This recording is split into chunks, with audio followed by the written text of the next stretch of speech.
Hello everyone, my name is Gloria Gracida. Have you ever been bitten by a scorpion before? Well, my little brother has. Today I'm going to share some of my cultural beliefs from herbal medicine to sources of sickness and illnesses and to folk tales or stories. As many of you know, I am 100% Mexican. I am Mexican descent.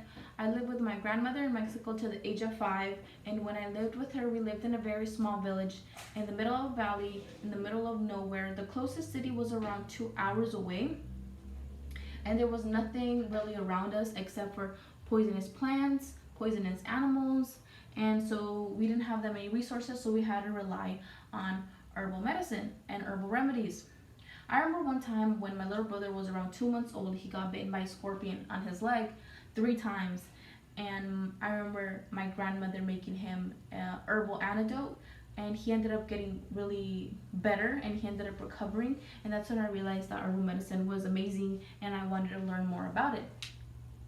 My grandmother has taught my mother a lot of these remedies, from paste to teas, and she has taught us that herbal medicine is more effective than pharmaceutical medicine. So sometimes we mostly rely on herbal medicine. We still go to the doctor and everything, but we do believe that herbal medicine is a bit more healthier than just pharmaceutical medicine. Now I'm gonna move on to my second topic, and that's about our beliefs. A lot of people have different beliefs, but ours is a bit more different than the normal society.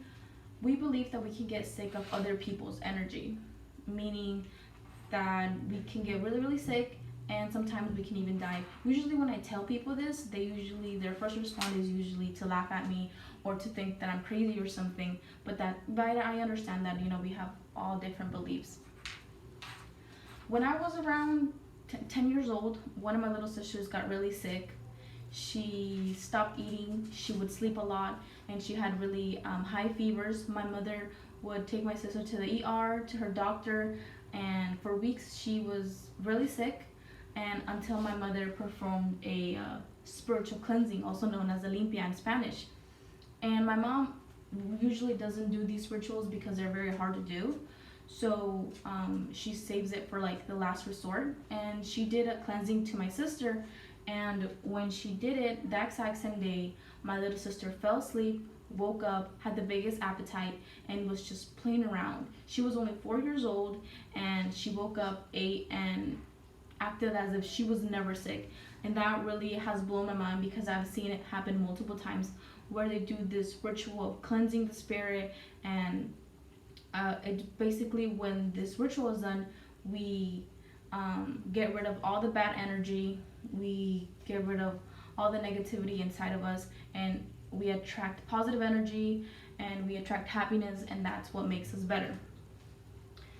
And I believe it so much because I've seen it happen, and I think it's amazing that this has been passed on to generation, and now till today we still use it. Now I'm going to move on to my last topic.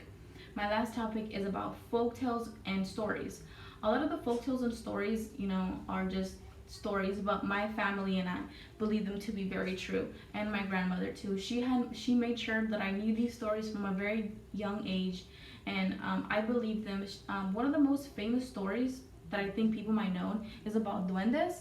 In English, they're like golem-like creatures who live inside people's walls, and they come out in the night and like cut up little kids' toes whenever they misbehave.